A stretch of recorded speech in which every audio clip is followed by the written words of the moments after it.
உள்ளம் உருகுதையா பாடலை எழுதியவர் பெயர் ஆண்டவன் பிச்சை எனும் மரகதவல்லி என்பதை எத்தனை பேர் அறிவீர்கள்? ஆண்டவன் பிச்சை ஒரு துறவி மற்றும் அவரது பாடல்கள், சொற்பொழிவுகள், ஸ்லோகங்கள் பலரால் பாடப்பட்டுள்ளன, பலரால் சொற்பொழிவு செய்யப்பட்டுள்ளன, பலரை ஊக்கப்படுத்தியுள்ளன. 10 வயதிலேயே முருகப்பெருமானை புகழ்ந்து பாட தெய்வீகமாக ஈர்க்கப்பட்டார். அவர் ஒருபோதும் பள்ளிக்குச் செல்லவில்லை. வீட்டில் தமிழ் மட்டுமே கற்பிக்கப்பட்டாலும் அவரிடமிருந்து வெளிப்பட்ட பாடல்கள் சமஸ்கிருதம், தமிழ், தெலுங்கு மற்றும் கன்னட மொழிகளில் இருந்தன.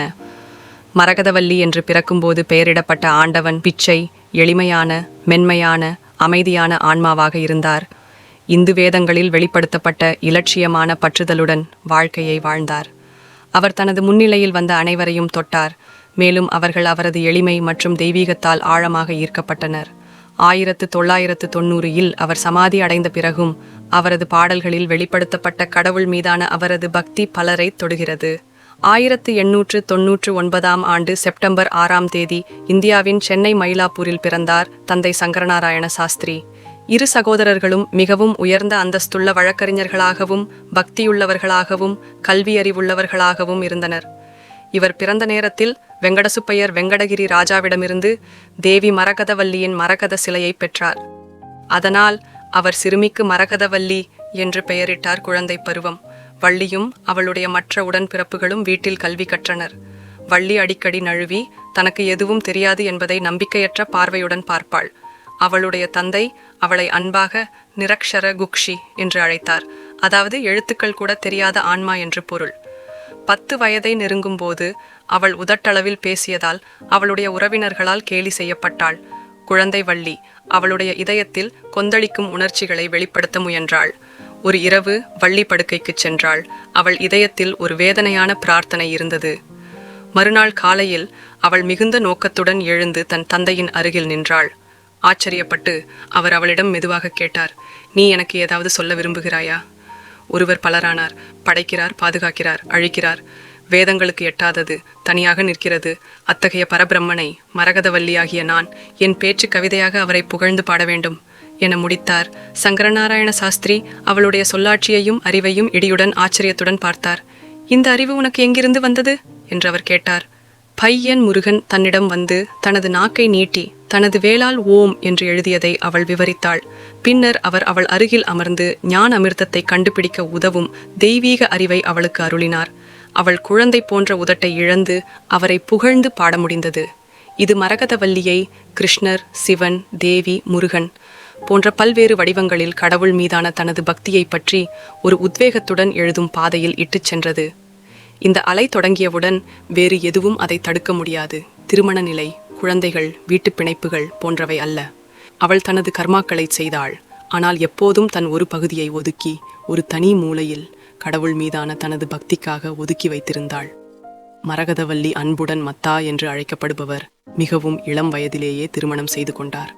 அந்த காலத்தில் வழக்கம் போல அவள் வயதான போது தன் கணவர் ஸ்ரீ நரசிம்ம சாஸ்திரியின் வீட்டிற்கு சென்றாள். அவள் தனது அனைத்து கடமைகளையும் விடாமுயற்சியுடன் செய்தாள்.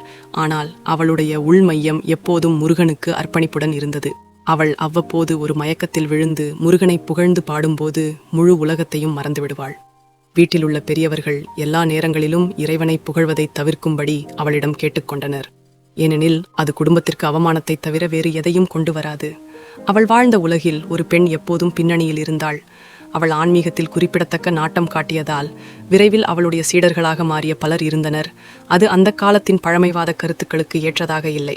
பெரியவர்களுக்கு முருகனின் புகழை பாடுவதில்லை என்று வள்ளி தேவையான வாக்குறுதியை அளித்தாள். ஆனால் உள்ளுக்குள் துயரத்தில் இருந்தாள். முருகப்பெருமான் அவள் கனவில் வந்து ஒரு நாள் அவளை அவளுடைய வாக்குறுதியிலிருந்து விடுவிப்பதாகவும் அவள் மீண்டும் தன்னை புகழ்ந்து பாட முடியும் என்றும் உறுதியளித்தார். அவள் மனதில் ஆன்மீக பாடல்களை இயற்றிக்கொண்டே இருந்தாள். ஆனால் பாடுவதில்லை என்ற வாக்குறுதியை காப்பாற்றினாள். 24 ஆண்டுகளுக்கு பிறகு 1948 மாரடைப்பு ஏற்பட்ட போது மரணத்திற்கு அருகில் இருந்த அனுபவத்தால் பெரியவர்களுக்கு அளித்த வாக்குறுதியிலிருந்து அவள் விடுபட்டாள். சரித்திரம் இல் முருகனும் கணபதியும் தாங்களாகவே அவளை தனது சங்கடத்திலிருந்து விடுவித்ததாக அவள் சொந்த வார்த்தைகளில் எழுதினாள். அவள் மீண்டும் தன்னை புகழ்ந்து பாட வேண்டும் என்பது தனது விருப்பம் என்று முருகப்பெருமான் அவளுக்கு உறுதியளித்தார். அவள் வாக்குறுதி அளித்த பெரியவர்கள் போய்விட்டாலும் அந்த வாக்குறுதியை மீறுவது குடும்பத்திற்கு தீங்கு விளைவிக்கும் என்று அவள் கவலை தெரிவித்தாள். 24 ஆண்டுகளுக்கு முன்பு அவளுக்கு வாக்குறுதி அளித்தபடி எல்லாவற்றையும் சரியாகச் செய்துவிட்டதாகவும் மரகதவல்லி மீண்டும் இறைவனை புகழ்ந்து பாடுவதை கேட்க ஆவலாக இருப்பதாகவும் இறைவன் கூறினார். அவர் அவளை பிச்சி என்று அழைத்தார். அவள் மீதுள்ள அன்பால் பைத்தியம் பிடித்தவள். கிட்டத்தட்ட இறக்கும்போது அவளுக்கு ஒரு புதிய வாழ்க்கை வழங்கப்பட்டது. மேலும் அவளுடைய ஆவி மீண்டும் முருகனை பற்றி பாட முடியும். அன்று அவள் ஆண்டவன் பிச்சி ஆனாள். பின்னர் பிச்சையானாள். அதாவது அவளை பின்பற்றுபவர்களுக்கு கடவுள் கொடுத்த பரிசு. உலக வாழ்க்கையிலிருந்து ஆன்மீக உலகத்திற்கு தப்பிச் செல்ல வேண்டும் என்ற தனது விருப்பத்தை தனது சுற்றுப்பாதையில் உள்ளவர்களை ஏற்றுக்கொள்ளச் செய்வதற்கு அவள் இன்னும் கடுமையான போராட்டத்தை எதிர்கொண்டாள். ஆனால் இப்போது முருகனின் ஆசிர்வாதத்தால் எல்லாவற்றையும் எதிர்கொள்ள முடிந்தது. இந்த நேரத்தில்தான் 1952 ஆண்டு சென்னை காளிகாம்பா கோவிலில் உள்ள முருகுதடா பாடலை பாடினாள். அது அவளுடைய முருகன் சந்நிதியில் நித்தியத்திற்கும் பொறிக்கப்பட்டுள்ளது. குடும்பம் வளர்ந்து கொண்டிருந்த போதும் அவளுடைய ஒரு பகுதி முருகனை ஏற்றுக்கொண்டது. அவள் அவரை புகழ்ந்து பாடியது மட்டுமல்லாமல் சிவன், தேவி, கிருஷ்ணர், நாராயணன் மற்றும் பிற தெய்வங்களை பற்றியும் பாடத் தூண்டப்பட்டாள். ஒருமுறை மாகா பெரியவர் சென்னை மாகாணத்தில் மயிலாப்பூர் வழியாக வரும்பொழுது ஆண்டவன் பிச்சை வீட்டு வாசலில் நின்று அங்குள்ள பெரியவரிடம் வீட்டினுள் பாத்திரம் துலக்கிக் கொண்டிருக்கும் குழந்தையை அழைத்து வர சொன்னார். பின்பு இந்த குழந்தை சாதாரண குழந்தை இல்லை, இவள் தெய்வீக குழந்தை என்று கூறி ஆசீர்வதித்தார். அனைவரையும் பார்த்து நீங்கள் இதை விரைவில் உணர்வீர்கள் என கூறி சென்றார். ஆண்டவன் பிச்சை ஒருமுறை திருவண்ணாமலைக்கு தனது தோழர்களுடன் சென்றார். அப்போது நேரமாகிவிட்டதால் கோவில் நடை சாற்றப்பட்டு கொண்டிருந்தது. அனைவரும் வெளியே நின்று விட்டனர். இருந்தாலும் ஆண்டவன் பிச்சைதான் உள்ளே சென்று கதவு சந்து வழியாகவாவது இறைவனை தரிசித்து வருகிறேன் என்று சென்றார்.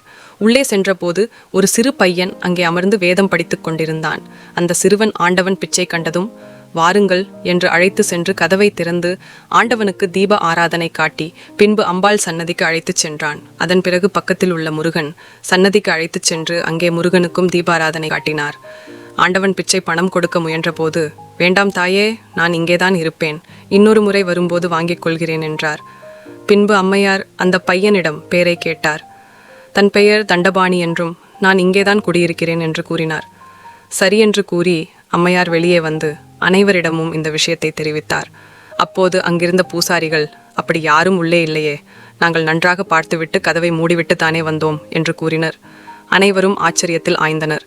பின்பு அந்த குழுவினர் மலைப்பகுதியை சுற்றி வரும்போது ரமண மகரிஷியை காணச் சென்றனர்.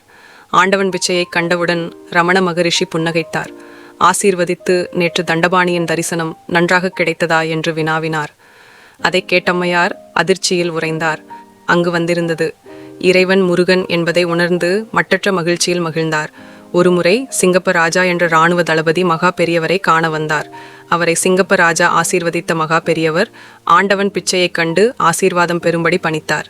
சிங்கப்ப ராஜா அம்மையாரை கண்டு போருக்கு செல்ல இருப்பதால் தம்மை ஆசீர்வதிக்கும்படியும் நாட்டுக்காக பிரார்த்திக்கவும் வேண்டினார்.